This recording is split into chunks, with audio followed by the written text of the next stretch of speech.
এই যে প্রথম এটা 1 নম্বর যে ম্যাথটা আছে ওই ম্যাথটা কিন্তু কি বলছে চিত্র অনুযায়ী একটি প্লেটে তাপ 35 ডিগ্রি থেকে তোরা কি স্ক্রিনটা দেখতে পাচ্ছ? স্ক্রিনটা দেখা যাচ্ছে? হ্যাঁ ভাই, হ্যাঁ ভাই। প্রশ্নগুলো দেখা যাচ্ছে? প্রশ্নগুলো বেশি ছোট ভাই। বেশি ছোট দেখা যাচ্ছে না? আচ্ছা, এটা আমি একটু বড় করি। ভাই ওই ইয়ে থেকে জুম করা যায়, যদি কেউ টেনে স্ক্রিনটা টানে তাহলে এটা জুম হয়ে যায়। এখন কি ঠিক আছে? আচ্ছা আচ্ছা, হ্যাঁ এখন ঠিক আছে, ঠিক আছে ভাই, ঠিক আছে। তাহলে 2 নম্বর যে কোশ্চেনটা, এটা আমাকে বলছিল চিত্র অনুযায়ী একটি প্লেটে তাপ 35 ডিগ্রিতে ঢুকে, একটা প্লেটে তাপ 35 ডিগ্রিতে ঢুকে, মনে হয় একটা চিত্র দেওয়া ছিল তো 35 ডিগ্রিতে ওই তাপটা ঢুকে এবং 25 ডিগ্রিতে বের হয়। ঠিক আছে, এখন এখানে কে এর মান দেওয়া আছে 98 ওয়াট পার মিটার কেলভিন। পুরুত্ব হচ্ছে, এই পুরুত্বটা হচ্ছে 5 mm। আর ক্ষেত্রফল, এই জায়গাটা, যে জায়গাটাতে যেই সারফেসটাতে আমার তাপ পড়বে, হ্যাঁ, ওই সারফেস এরিয়াটা হচ্ছে 2 × 2 মিলিমিটার স্কয়ার। বলে তাপ সরবরাহের জন্য কত টন রেফ্রিজারেশন লাগবে হচ্ছে এটা। এটা এটা বেসিক্যালি আমাকে কিউটাই বের করতে বলছে, জাস্ট কিউর এককটা টন অফ রেফ্রিজারেশনে রাখতে হবে। ক্লিয়ার? এখন এখানে মোটামুটি আমরা একটা হিট ট্রান্সফার কিন্তু আমরা ছোটবেলা থেকেই জানি, হয়তো জিনিসটা বাংলায় জানি, আমরা, সেটা হচ্ছে তাপ সঞ্চালনের পদ্ধতি কয়টা? তাপ সঞ্চালনের পরিবহন, পদ্ধতি পরিচালন, কিন্তু বিকিরণ। 3টা।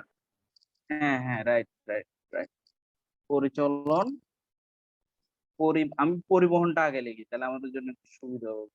পরিচলন, দেন হচ্ছে বিকিরণ। এখন এই পরিবহনটা হচ্ছে এখানে ঘটবে। কেন পরিবহন এখানে ঘটবে? এটা খুবই মজার একটা সিকোয়েন্স আছে, যেটা হচ্ছে পরিবহন হচ্ছে কঠিন মাধ্যমে যাবে, পরিচলন হচ্ছে তরল মাধ্যমে যাবে, আর বিকিরণ যাবে গ্যাসিয়াস মাধ্যমে। ঠিক পদার্থের 3 অবস্থার জন্য 3টে হিট ট্রান্সফার ইকুয়েশন, আর কিছু নাই। এতটুকু তো আমরা বুঝছি। জি ভাই। আচ্ছা, এবার আসি তাহলে পরিবহনের জন্য আমার কোন ধরনের সূত্র? পরিবহনের জন্য সূত্র হচ্ছে Q equal del T by del X by K A. এই সূত্রটা আমি খুবই স্মার্টলি এই সূত্রটা লিখছি আর কি। স্বাভাবিকভাবে আমরা কিন্তু এটা এইভাবে জানি, কে এ ডিটি বাই ডিএক্স, এভাবে জানি। বাট আমি এটাকে এভাবেই রিপ্রেজেন্ট করি আর কি। এভাবে রিপ্রেজেন্ট করলে আমার পরিবহনের আরো 2টা সূত্র আছে যেগুলা শেখা খুব সহজ হয়ে যায়। ঠিক আছে, আমরা পরিবহনের বেসিক সূত্র দেখি কিন্তু এটা, বাট এটা ছাড়াও পরিবহনের কিন্তু আরো 2টা সূত্র আছে। ওই 2টো সূত্র কেন কাজে লাগবে সেটা যদি আমাকে যদি কেউ জিজ্ঞেস করো, তাহলে আমি বলবো যে এই যে এখানে সলিড এই পার্টিকেলটা, এটা একটা প্লেট, কিন্তু রেক্টেঙ্গুলার একটা প্লেট। বাট আমার যদি এরকম হয় ব্যাপারটা যে সার্কুলার কোনো একটা ফাইবের ভিতর দিয়ে আমার হিটটা ট্রান্সফার হবে, সার্কুলার কোনো ফাইবের ভিতর দিয়ে হিট ট্রান্সফার হচ্ছে, তখন তখন কিন্তু আর এই মানটা চেঞ্জ হয়ে যাবে। হ্যাঁ, এর মানটা এর চেঞ্জ হয়ে মানটা যাবে। তখন চেঞ্জ হয়ে যাবে, এবং ইভেন ডেল এক্স এর মানও চেঞ্জ হয়ে যাবে। ঠিক আছে, এই ডেল এক্স এবং এই দুটাকে ইন্টিগ্রেশন করে মানটা তখন দাঁড়ায় এরকম। আমি লিখি, দেখো তোমরা একটু, মানটা হচ্ছে এটা R2/R1 ভাগ টয়েস বাই কে এল। দেখো এই সূত্রটা কিসের জন্য? এটা হচ্ছে সিলিন্ড্রিক্যাল কোনো সেকশনে যদি আমার হিট ট্রান্সফার হয়, কন্ডাকশন। এতটুকু ক্লিয়ার? জি ভাই। হ্যাঁ, তাহলে তাহলে আমাদেরও এত ডিপে এখন ঢোকার দরকার নাই আর কি। আমরা যেহেতু ম্যাথ গুলো সলভ করছি, আমরা এই ম্যাথটাই দেখি। তাহলে এখানে এখানে আমার কিউ সমান del T by del X by K A. এই জায়গায় আমার ডেল টি কিন্তু 10 ডিগ্রি বলাই আছে। ঠিক আছে, ডেল টি 10 ডিগ্রি বলাই আছে, এবং ডেল এক্সটাও বলে দিছে আমাকে 5 mm, তাহলে 5 × 10⁻³ মিটারে নিয়ে গেলাম। আর কে হচ্ছে দেওয়া আছে 98 watt per metre kelvin, watt per metre kelvin, এবং এ হচ্ছে 2 × 2, তাহলে 2 × 2টা কিন্তু মিলিমিটার আছে, এটার প্রত্যেকটাকে আমার 1000 দিয়ে ভাগ করে কিসে নিতে হবে, মিটারে নিতে হবে। এখান থেকে একটা মান আসবে, এটা কিউ সমান আমার আসে 2.84 × 10⁻⁴ কিলো ওয়ার্ডে আসে এখানে। ঠিক আছে, এই জিনিসটাকে আমি যদি তোমার 3.5 দিয়ে যদি ভাগ করি, তখন এটাকে, এটার যে ভ্যালুটা আসবে ওটা হচ্ছে এই টন অফ রেফ্রিজারেশন, কিউর মানটা তখন টন অফ রেফ্রিজারেশন আসবে। বুঝছো?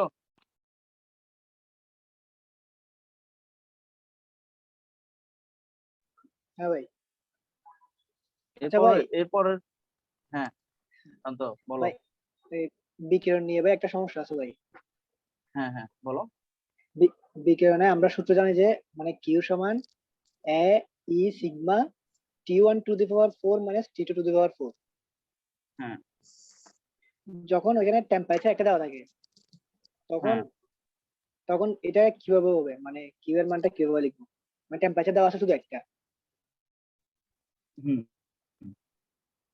তখন আচ্ছা কি মানে তাহলে এটা একটু ওই বলি, যেহেতু এটা কোশ্চেনে করছো। হ্যাঁ, হ্যাঁ, এই মনে করো এটা আমার একটা টেবিল, ঠিক আছে, এটা আমার একটা টেবিল।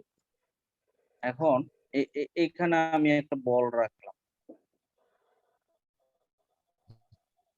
একটা বল রাখলাম, গরম একটা বল রাখলাম, এটার টেম্পারেচার মনে করো 200°C। এখন এই বলটা, এই বল আমি যদি কোশ্চেন করি যে এই বলটি কি পরিমাণ হিট বাতাসে বিকিরণ করছে বা রেডিয়েশন হচ্ছে, কত পরিমাণ হিট, এই কোশ্চেনটা যদি করি, এই বলটি, এই বলটার টেম্পারেচার কত, 200, তখন কিন্তু আমার এই কিউ সমান সিগমা এ T⁴, ঠিক আছে। কিন্তু কিন্তু আমি যদি কোশ্চেন এভাবে করি যে এই বলটা আমার বাতাসের, মনে করো এই যে যে রুমে আমি, রুমে কাজটা হচ্ছে, এই রুমে মনে করো আমার টেম্পারেচার হচ্ছে 20°, এই এই 20° এবং 200°র মধ্যে একটা ইকুইভ্যালেন্ট টেম্পারেচার হবে কিনা তুমি খেয়াল করো। এই 20° কিন্তু আস্তে আস্তে বাড়বে, বাড়বে না? এটা যখন তাপটা ছাড়বে, এই তাপটা গ্রহণ করবে কি, এই সারাউন্ডিংস আমার তাপটা গ্রহণ করবে না? সারাউন্ডিংস যখন হ্যাঁ, তাপটা গ্রহণ করবে, এটা বাড়বে। তো এটার সাথে যখন এই অ্যাম্বিয়েন্ট টেম্পারেচারটা থাকবে, জাস্ট শুধু এত ডিপে তুমি জাস্ট সিম্পলি মডেলটা হয়ে যাবে সিগমা এ T⁴ surface temperature minus ambient temperature. এই যদি রুমের মধ্যে বলে। হ্যাঁ, যদি রুমের টেম্পারেচার দেওয়া থাকে, আর যদি টেম্পারেচার রুমের দেওয়া না থাকে, শুধু যে বলটা থেকে হিটটা ট্রান্সফার হবে ওই বলটার টেম্পারেচার থাকে, তাহলে প্রথম ঠিক আছে, বুঝছি। বুঝছো তো? হ্যাঁ, এই হ্যাঁ ভাই, জোনায় প্রবলেম ঠিক আছে। আছে। হ্যাঁ ভাইয়া বুঝতেছি। ও আচ্ছা, এরপরের যে প্রশ্নটা আসছিল, একটি বেল ড্রাইভের টাইট দিকে টান দেওয়া আছে, একটা বেল ড্রাইভের টাইট দিকে টান দেওয়া আছে এবং ঢিলা দিকে টান দেওয়া আছে। তো টাইট দিকটা হচ্ছে কিন্তু এই পাশটা, এই পাশটা, এটাকে বলে টাইট সাইড, টাইট সাইড। আর যেটা ঢিলা সাইড, ওটা ওটা হচ্ছে স্ল্যাক সাইড, স্ল্যাক সাইড। একটা হচ্ছে টাইট সাইড আর একটা হচ্ছে স্ল্যাক সাইড। এখন এই টান সমূহের অনুপাত দেওয়া আছে তোমার 3, অর্থাৎ আমি যদি টাইট সাইডের টানকে T1 ধরি, স্ল্যাক সাইডের টানকে T2 ধরি, তাহলে এই T1 ভাগ T2 সমান হচ্ছে আমার 3। এবং চালক পুলির ব্যাসও দেওয়া আছে, সব দেওয়া আছে, 40 সেন্টিমিটার, প্রতি মিনিটে সে 200 বার ঘুরে, এটাও দেওয়া আছে। এবং হর্স পাওয়ার প্রেরণ করে সে 5 হর্স পাওয়ার। বেল্টে সক্রিয় টান সমূহের মান কত, তুমি এই পাওয়ার থেকে পাওয়ারের কনভার্সনটা আমি একটু বুঝাই, এটা অনেকেরই প্রবলেম হয়। পাওয়ার সমান কিন্তু normally toys by N T, right? এটা হচ্ছে পাওয়ারের সূত্র। পাওয়ারের সূত্র না এটা? হ্যাঁ ভাই, আর এখানে এটা কি, টিটা কি? এটা টর্ক। টর্ক। তাহলে টর্ক সমান কি? বল ইনটু ব্যাসার্ধ কিনা, এফ ইন্টু, হ্যাঁ এফ ইনটু আর। তাহলে এবার একটা এফ জিনিস ইন্টু খেয়াল করো, এই যে এ এফটা আছে না, এই টানটা আছে না, এটা তো টান, মানে ফোর্স। আর এই ফোর্সটা এখানে এই বেল্টের ক্ষেত্রে একটা থেকে একটা বড়টা থেকে ছোটটা বিয়োগ করার পর যে ভ্যালুটা থাকে না, ওইটাই হচ্ছে আমার ইনটু আর। বুঝছো? এই ইকুয়েশনটা আসে, আলটিমেটলি এই ইকুয়েশনটা আসে।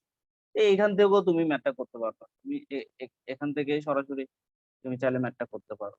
তোমার এখানে এই যে তারের অনুপাত দেওয়া আছে T1 ইকুয়াল তাহলে 3T2, এখানে তুমি এবার পি এর জায়গায় সবকিছু বসিয়ে 746 ওয়াট করে, এটার এককটা কিন্তু ওয়াটে আসবে, এটা মাথায় রাখতে হবে।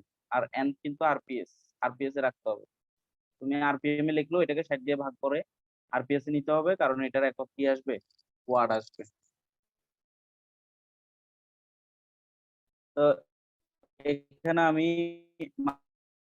মানগুলো সব বসালে যে টেম্পারেচার টেনশনের একটা রিলেশন তৈরি হয়ে গেছে অলরেডি। এই যে 2 আসবে আর 2T2 আসবে, আর এর মধ্যে এখান থেকে টি বের যাবে। বুঝছো এটা? তো জুনায়েদ, মিজানুর রহমান। হ্যাঁ হ্যাঁ ভাই বুঝছি। হ্যাঁ, এখানে ছেলেরা আসতেছে না কেন? তোমরা এইগুলা কি বলছো, এটা তো অনেক জানে না। ইয়া কই, হিমাদ্রি কই? হিমাদ্রিও তো ক্লাসের কথাটা বলছিল।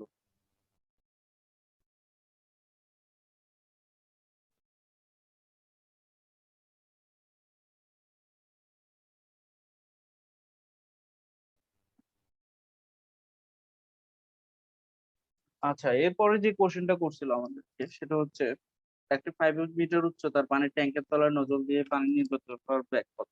এটা হচ্ছে এই যে ট্যাঙ্কের একদম তলাতে আমার একটা পাইপ লাগানো আছে, ওই পাইপটা নজল, মানে কাইন্ড অফ নজলের মতো, নজলের মতোই কাজ করবে তখন কিন্তু একটা পাইপ যখন ট্যাঙ্ক থেকে পানি বেরোয় তখন সে নজলের মতোই কাজ করবে। নজল দেখতে কেমন? নজল দেখতে একদম বিরাট একটা জিনিস, ওটা ছোট হয়ে যায়। নজল দেখতে এমন, এটা হচ্ছে নজল। নজল বড়, বড় থেকে সে ছোট হবে, আর ছোট থেকে যদি বড় হয় তাহলে তার নাম কিন্তু ডিফিউজার। ডিফিউজার, বড় থেকে ছোট হলে নজল, আর ছোট থেকে বড় হলে ডিফিউজার। এখন আমাকে এখানে কোশ্চেন করছিল যে ব্যাকটা কত, তাহলে আমরা কিন্তু জানি যে তোমার ভেলোসিটি সমান কিন্তু ভেলোসিটি হেড সম্পর্কে আমরা জানি। ভেলোসিটি হেড, ভেলোসিটি হেড মানে আমরা জানি h equal B square by 2g নাকি? তাহলে এখান থেকে তুমি বি কে আলাদা করতে চাইলে 2g লিখতে হবে, এই এস টা বসাইলেই তুমি ভেলোসিটি পেয়ে যাবে।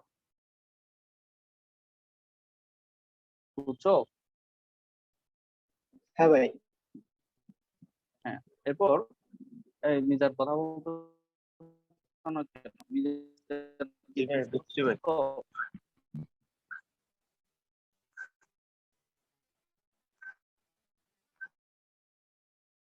হ্যাঁ, তোদের ফ্রেন্ড সার্কেল এগুলারে ইনভাইট পাঠাও প্রয়োজনে। আমরা তো এখন সেকেন্ড কোশ্চেনে ঢুকি নেই, সবার তো ম্যাক্সিমাম সেকেন্ড কোশ্চেন না, পরিচিত বলা মানে থাকলে এদেরকে ইনভাইট পাঠা, দুটো কাজ থাকে।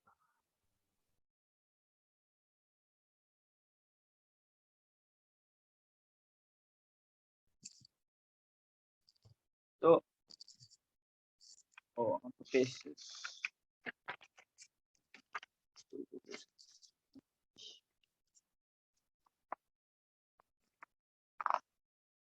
পরের যে কোশ্চেনটা করছে, পরের কোশ্চেনটা হচ্ছে একটি 6 সিলিন্ডার ডিজেল ইঞ্জিনের সিলিন্ডারের বোর্ড দেওয়া আছে 12 সেন্টিমিটার।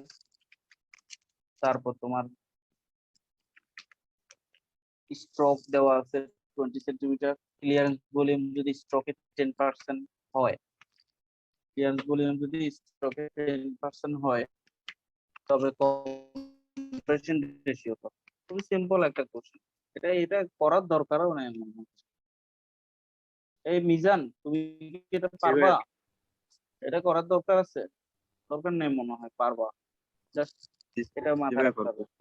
আসি সমান BS plus BC divided by BC, কিন্তু এই জায়গাটা অনেকে ভুল। এরপরের কোশ্চেনটা দেখো, এরপরের কোশ্চেনটা হচ্ছে একটি টারবাইনের প্রবেশ মুখে এবং শেষ প্রান্তে এনথালপি যথাক্রমে এত দেওয়া আছে, প্রতি ঘন্টায় 2000 কেজি বাষ্প প্রবাহিত হলে টারবাইন হতে উৎপন্ন শক্তি কত? এখানে তোমাকে আসলে এই যে স্টাডি ফ্লো এনার্জি ইকুয়েশন, এই ব্যাপারটা যদি তোমরা একটু পরিচিত হইতে আগে থেকে, তাহলে তোমাদের সে টারবাইন, কম্প্রেসর, ইভাপোরেটর, কন্ডেন্সার যাই আসুক না কেন, এদের এদের ইকুয়েশন কি, লাস্ট ইকুয়েশন কি, এটা কিন্তু তোমরা পারবে। ঠিক আছে, যেমন টারবাইনে কিন্তু এই জিনিসটা আছে যে Q H1 equal H2 plus W, টারবাইনের সূত্রটা এই টাইপের, এখানে এম আছে কিন্তু এই টাইপের সূত্রটা। তো এখানে আমরা আমরা কি করি, প্রবেশ মুখে, আচ্ছা আচ্ছা, কাস্টম আউটপুটে পাবো, তাহলে ডাব্লিউ সমান Q plus M H one minus M H two. এই এটা বুঝছো? এটা জিনিসটা কিভাবে আসছে বুঝছো? আচ্ছা, তো এইখানে কিন্তু একটা কথা কিন্তু হাইড করা আছে। হাইড করা বলতে ওই কথাটা হচ্ছে, এই যে এখানে একটা কিউ আছে না, এই কিউটা কিন্তু নাই। তো কিউ না থাকলে আমরা ধরেই নিই যে টারবাইনটা ইনসুলেটেড করা।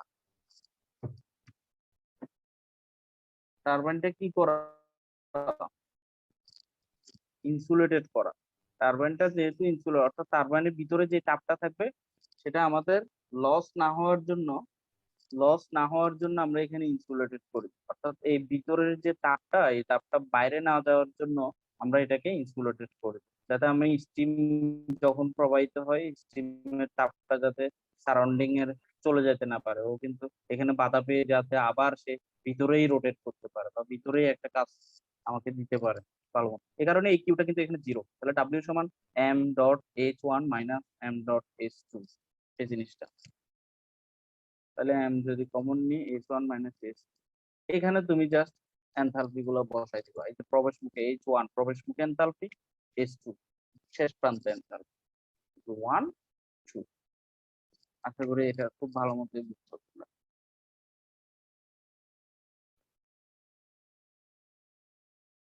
সলিউশন একটু এই যে H2 লেখা আছে, সমস্যা নাই, এটা বুঝে নিও।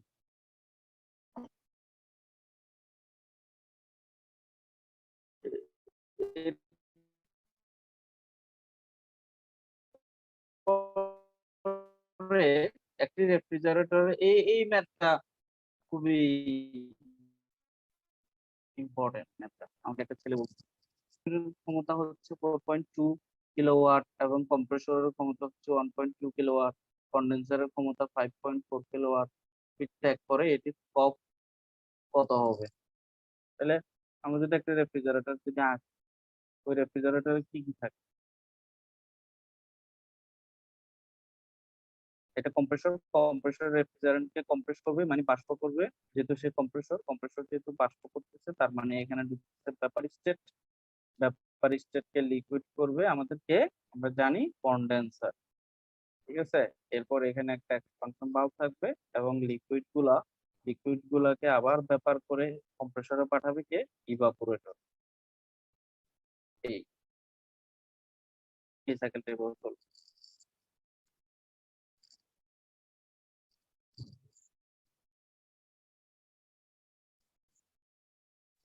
এই সাইকেলটা এভাবে চলবে। এখন এখানে এখানে যখন আমাকে বলে যে কপ কত, কপ কি, কপের সংজ্ঞাটা কিন্তু আমরা জানি refrigerating work by compressor work. এটা কনস্ট্যান্ট সূত্র একদম রেফ্রিজারেশনের জন্য। কপ সমান refrigerating effect by compressor work, আমি কতটুকু কাজ দিচ্ছি এই কম্প্রেসর এই রেফ্রিজারেশনকে চালানোর। তাহলে রেফ্রিজারেটিং ইফেক্ট কোন জায়গায় ঘটবে সেটা আমরা জানি, এই জায়গায় ইভাপোরেটরের এই জায়গায় আমার রেফ্রিজারেটিং ইফেক্ট ঘটবে। তাহলে ইভাপোরেটরের এই জায়গায় যদি রেফ্রিজারেটিং ইফেক্ট ঘটে তাহলে ইভাপোরেটরের ক্ষমতা কত বলছে 4.2 এবং কম্প্রেসরের ওয়ার্ক কত বলছে 1.2। এখান থেকে তুমি ভাগ করে 3.5, এটা তোমার সব শেষ। এখানে এর বেশি কিছু তো আমার চিন্তা করার দরকার নেই। এখানে কন্ডেন্সারের ক্ষমতাটাও ওই প্রাইম বুকে মনে হয় সম্ভবত অ্যাড করে দিচ্ছে। কিন্তু দেখো পাঞ্চের ম্যাথটা, ও পাঞ্চের ম্যাথ গুলা তোমাদের মাঝে মাঝে অনেকেরই প্রবলেম। পাঞ্চের ম্যাথের বেসিকটা আমি একটু বলি, যে একটু বোঝার চেষ্টা করো। পাঞ্চের বেসিকটা হচ্ছে, মনে করো এটা একটা প্লেট,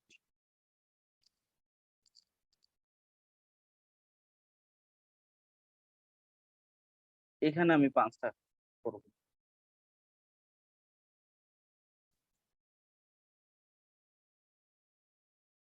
এটা হচ্ছে আমার পাঞ্চ। পাঞ্চ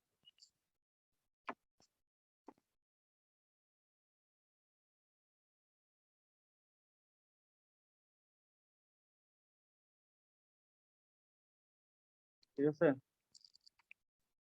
এখন সবচেয়ে বড় যে ব্যাপারটা সেটা হচ্ছে এই পাঞ্চটা, এই পাঞ্চারটা কিন্তু আমার প্লেটকে 90 ডিগ্রিতে লোড দিচ্ছে কিনা বলতো। তো তুমি যদি এটাকে প্লেট ধরো, তোমার এই পাঁচটা 90 ডিগ্রিতে লোড দিচ্ছে কিনা? হ্যাঁ, হ্যাঁ দিচ্ছি 90 ডিগ্রিতে। 90 ডিগ্রিতে যখন কোনো একটা লোড কোনো একটা সারফেস এরিয়াতে পড়ে, হ্যাঁ, তখন কিন্তু এখানে হয় নর্মাল স্ট্রেস। নর্মাল কখন? 90 ডিগ্রিতে এফ হলে নর্মাল স্ট্রেস। তাহলে এটা যদি নর্মাল স্ট্রেস হয় তাহলে এটার সংজ্ঞা, এটার সূত্রটা এফ বাই এ, যেটা এটা হচ্ছে তখন পাঞ্চটা আমার প্লেটের উপর পড়ার কারণে, অর্থাৎ পাঞ্চের যে ব্যাসটা, ওই ব্যাসটাকে আমি এখানে কাউন্ট করব। আমার প্লেটের থিকনেস আছে না ডায়া আছে এগুলো আমার দেখার দরকার নেই, আমি পাঞ্চ নিয়ে হিসাব করবো। কারণ নর্মাল স্ট্রেংথটাই আমার কার জন্য হচ্ছে, কিসের জন্য হচ্ছে, এই 90 ডিগ্রি বলের কারণে হচ্ছে, যে দিচ্ছে পাঞ্চ। এখানে এই কথাটা বলা আছে যে একটি পাঞ্চের শেয়ারিং এর জন্য এত চাপ দেওয়া হবে, মানে পাঞ্চের চাপ। এমন বাজে বলে ঘরের ভিতরে কি আগুন জ্বালা দিছে, আগুন বলে বন্ধ করছে, এখানে ভিতরে থাকতে হবে।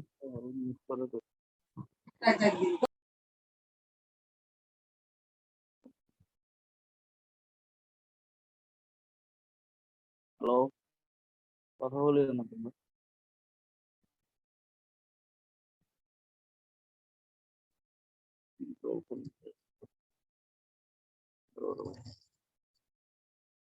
আচ্ছা, যাই হোক, এখন এখন তাহলে আমি যেটা বলতে চাচ্ছি সেটা হচ্ছে যে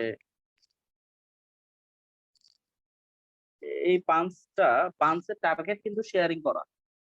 পাঞ্চের টার্গেটটা হচ্ছে শেয়ারিং করা, এই যে এখানে লেখা আছে শেয়ারিং এর জন্য। শেয়ারিং এর জন্য সে এত চাপ নেয়, ঠিক আছে। হলে দেওয়া হলে এর পুরুত্ব 4 মিটার হয়, 4 mm হয়। কার পুরুত্ব? এটা কিন্তু প্লেটের ব্যাস কত হবে, কার ওই যে পাঞ্চের ব্যাস কত হবে, শেয়ারিং স্ট্রেস যদি এত হয়। তাইলে আমার এখানে একটা জিনিস বোঝা যাচ্ছে যে পাঞ্চের মধ্যে পাঞ্চের মধ্যে যে স্ট্রেসটা হবে তখন কিন্তু 5/4 d²। কিন্তু যখন পাঁচটা প্লেট থেকে শেয়ারিং করে ফেললো, কেটে ফেললো, হ্যাঁ, কতটুক এরিয়া সে কেটে ফেললো, পাই ডি, পরিধি পাই ডি ইন্টু পুরুত্ব, তখনই আমি ক্ষেত্রফলটা পাচ্ছি। হ্যাঁ, পরিধি ইন্টু পুরুত্বের সাথে গুণ করলেই ক্ষেত্রফল। তাহলে আমার ক্ষেত্রফল হচ্ছে এ, আর এ সমান হচ্ছে পাই/ডিটি। তাহলে এখন শেয়ারিং স্ট্রেসটা এসএস, শেয়ারিং স্ট্রেসটা কিন্তু এফ বাই এ, তাহলে এই শেয়ারিং এর এরিয়া কিন্তু আমার পাই ডিটি। আশা করি তোমাদের এই ছোট প্রবলেমটা আর হবে না।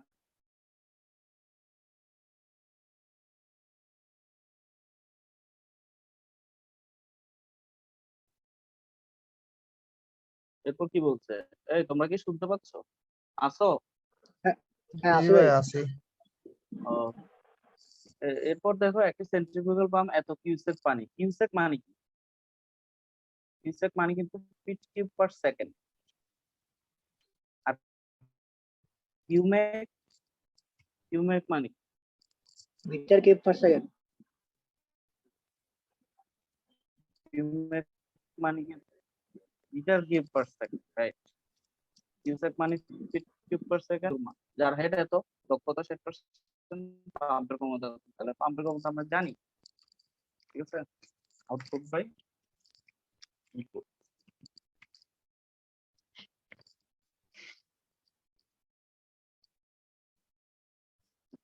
Output by input. তাহলে ইনপুটটাই আমাকে বের করতে বলছে, আউটপুট হচ্ছে কিউ রো জি এস। এখানে মানগুলো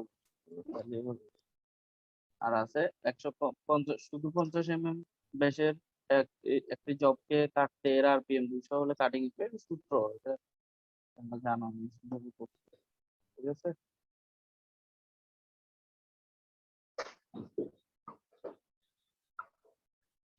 এই প্রশ্নটা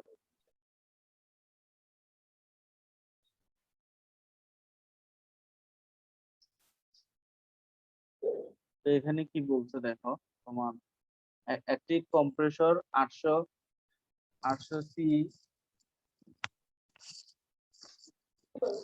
800 সিএফএম, হ্যাঁ, এটা এটা কিন্তু এই সিএফএম মানে কি জানো? সিএফএম, সিএফএম মানে হচ্ছে cubic feet per minute, cubic feet per minute. এখানে এই যে ভলিউমটা দেওয়া আছে না, এটা রেটে দেওয়া আছে, রেট অফ ভলিউম, মানে প্রতি মিনিটে 800 কিউবিক ফিট করে বাতাস একটা কম্প্রেসর দিয়ে প্রবেশ করছে, এই কথাটা এইভাবে বলা। একটি কম্প্রেসর এত বাতাস 30°C 200 কিলোপ্যাসকেল বাতাসকে, এখানে একটু কারেকশন হবে, আমি ওটা অবশ্যই ইয়েতে কারেকশন করা আছে, মেইন পোস্টে কারেকশন করা আছে, বাতাসটা এখানে আসবে, বাতাসকে বায়ুমণ্ডলীয় অবস্থা কত CPM। এখানে এখানে তোমার বুঝার ব্যাপার হচ্ছে সবই পারবো, এখানে বুঝতে পারো 1 3 2 5, এটা হচ্ছে প্যাসকেলে। টেম্পারেচার নিয়ে ঝামেলা আছে, টেম্পারেচার কেউ 0 ডিগ্রি ধরবে, কেউ 20 ডিগ্রি বা 25 ডিগ্রি ধরবে, এটা নিয়ে ঝামেলা আছে। এটা বলতে পারো কোনটা কোন টেম্পারেচার, এটা এটা কোন স্ট্যান্ডার্ডে, এটা কোন স্ট্যান্ডার্ডে, জানো?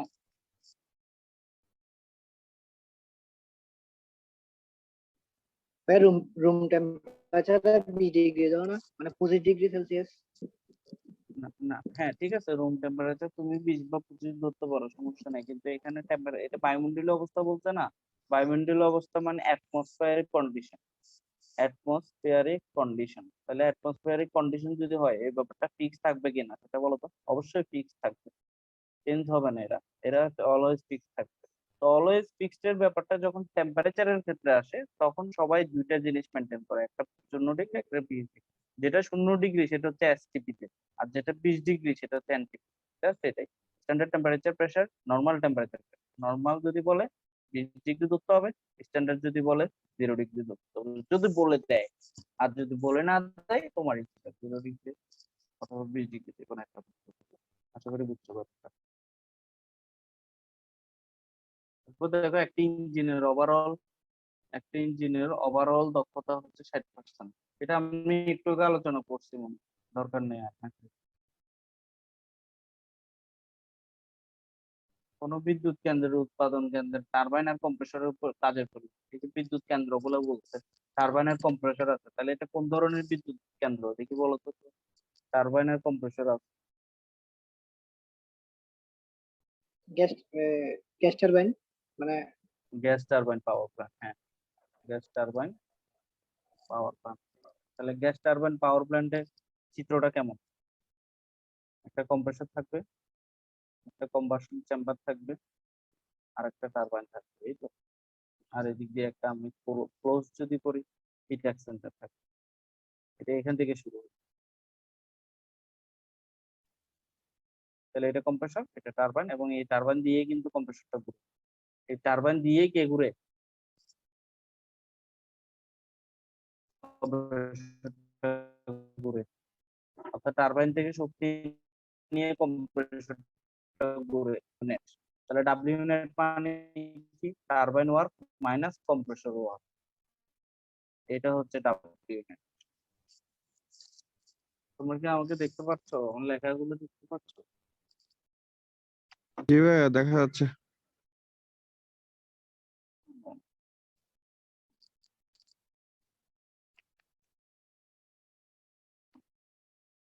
ও, এটা তো ভিডিও থাকবে, করার সমস্যা নেই, পরে দেখে দিতে হবে। তাহলে এই পাওয়ার প্ল্যান্টের যদি আমাকে তাপীয় দক্ষতা বলে, দেখছো এই এখানে তাপীয় দক্ষতা বলছে, তাহলে তাপীয় দক্ষতা যেহেতু বলছে থার্মাল এনার্জি, এখানে কি হচ্ছে? আমি এখানে তাপ দিচ্ছি, এখানে তাপ দিচ্ছি, কম্বাসন চেম্বারে আমি তাপ দিচ্ছি এবং কাজ পাচ্ছি এখানে। তাহলে আমি আউটপুটে পাচ্ছি নেটওয়ার্ক এবং তাপ দিচ্ছি কিউইন। শেষ। তাহলে এই নেটওয়ার্কে আমি carbon work minus compressor work এবং কিউইন লিখতে পারবো। এটাই আমার সূত্র। এটা বসাই দিলেই ম্যাথ হয়ে যাবে। এরপর দেখো চিত্র কোনো সম্পৃক্ত, এই যে চিত্রে কোনো সম্পৃক্ত তরলের এনথালপি দেওয়া আছে। সম্পৃক্ত তরলের এনথালপি অর্থাৎ যে তরলটা আমি বয়লারে প্রবেশ করাচ্ছি। হ্যাঁ, তোমরা অবশ্যই এই গ্রাফটা পরিচিত মনে হয়, প্রেসার এনথালপির গ্রাফটা মনে হয় তোমরা আগে পরিচিত। যে তরলটা আমি বয়লারের মধ্যে প্রবেশ করাচ্ছি, ওই তরলটা, এই লাইনটা হচ্ছে saturated liquid line. Saturated liquid line, আর এই লাইনটা হচ্ছে স্যাচুরেটেড ভেপার লাইন। এটা হচ্ছে স্যাচুরেটেড ভেপার লাইন, আর এটা হচ্ছে স্যাচুরেটেড লিকুইড লাইন, এই লাইন। তাহলে এখানে যে তরলটা আমি প্রবেশ করাচ্ছি, ওই তরলটা সম্পৃক্ত অবস্থায়, অর্থাৎ সম্পৃক্ত স্যাচুরেটেড হইতেই তার তাপ লাগে কত? 200। আর ওই তরলটাই আমি যদি বাষ্প করি, একদম বাষ্প স্যাচুরেটেড ভেপার যদি করি, তাহলে আমার তাপ লাগে 2000। এখন আমার কোশ্চেন ছিল তরলের সুপ্ত তাপ কত? তাহলে এই জায়গাটা সুপ্ত তাপ মানে কি? সুপ্ত তাপ মানে কি জানো? ফেজ চেঞ্জ হবে, হ্যাঁ, অবস্থার পরিবর্তন হবে। এই দেখো এটা লিকুইড ছিল, এটা পুরোপুরি এখানে ব্যাপার হচ্ছে। তাহলে লিকুইডটা যেহেতু ব্যাপার হচ্ছে, এই জায়গায় যতগুলো তাপ লাগবে সবগুলোর নামই হচ্ছে সুপ্ত তাপ। তাহলে এই পুরা তাপটা থেকে, পুরা 2000 থেকে আমি যদি 200টা বাদ দিই, এখানে যা থাকবে সেটাই তো আমার সুপ্ত তাপ।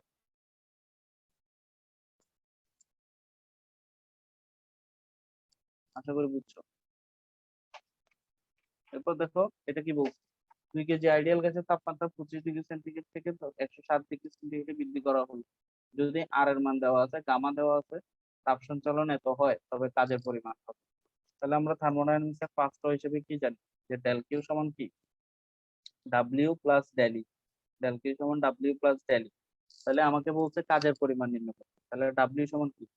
ডেল কিউ মাইনাস ডেল ই, রাইট? এটা এখন এই ডেল কিউটা আবার দেওয়া আছে 325, মাইনাস এই ডেল ইটা বাদ দিতে পারলেই আমি কাজের মান পেয়ে যাবো। এখন ডেলি আমরা জানি যে সব প্রসেসের জন্য ডেলি কিন্তু সূত্র একটাই, MCB del T, MCB del টি।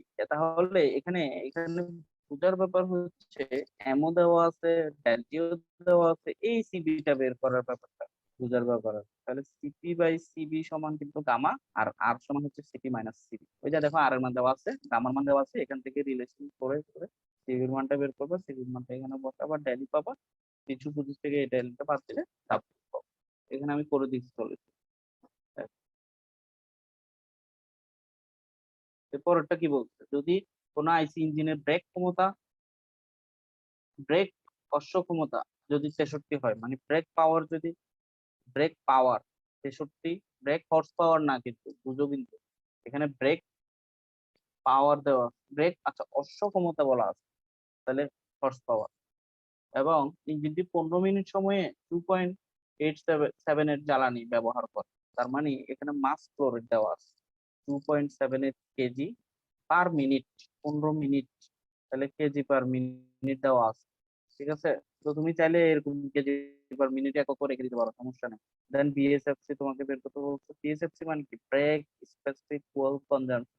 তো যেহেতু ব্রেক স্পেসিফিক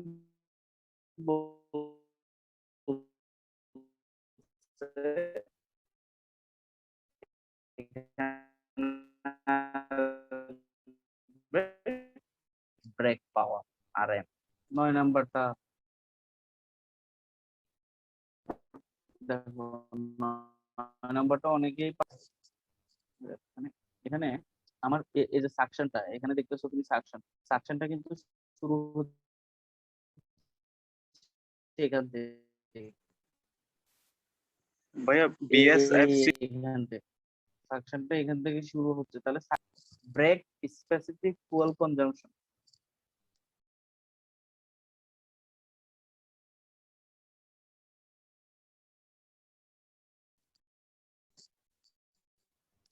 মানে এটা তুমি মিনিং বলতে কি বোঝাতে চাচ্ছ? মানে এটা বুঝাতে আসলে কি বুঝায়, এটা বুঝাতে চাচ্ছ?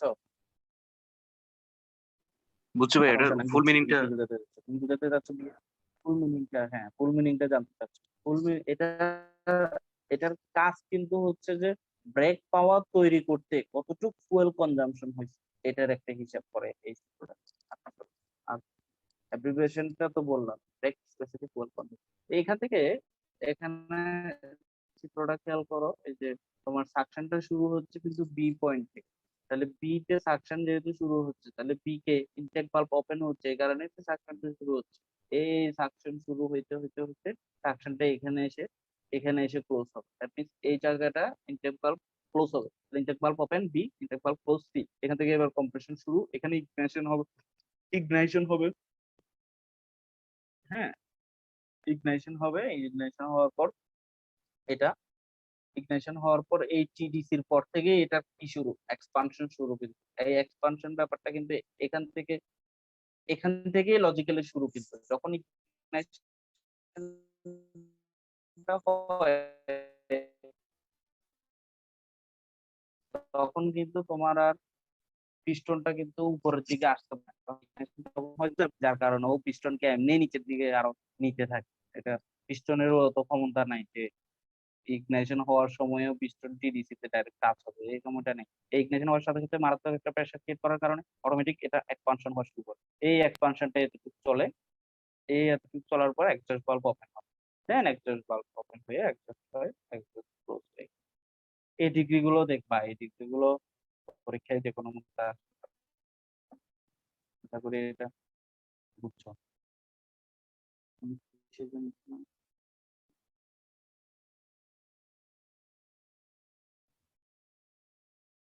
এরপর দেখো, এটা এটা তো আল্লাহ তুমি তোমরা সবাই পারবা, এটা বলা দরকার নেই।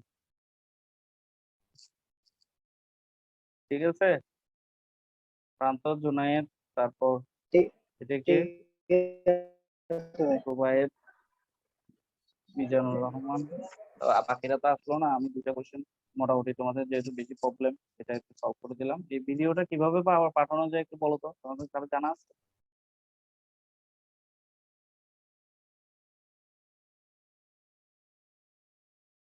ভিডিওটা? জানা নাই, আচ্ছা ঠিক আছে। ভিডিওটা ওই গ্রুপ মেসেঞ্জার গ্রুপে দিলে ভালো, মেসেঞ্জার গ্রুপে ওই ড্রাইভারে রেখে মেসেঞ্জার গ্রুপে লিংকটা দিলে হবে। হ্যাঁ right. এই তো লাস্ট দিন ভালো এটাকে প্রাইভেট করতে হবে, যেহেতু এগুলো বড় হয় অনেক। তো আসসালামু আলাইকুম ভাই। আচ্ছা আসসালামু আলাইকুম ভাই। তাহলে ভাই, ধন্যবাদ ভাই। আচ্ছা।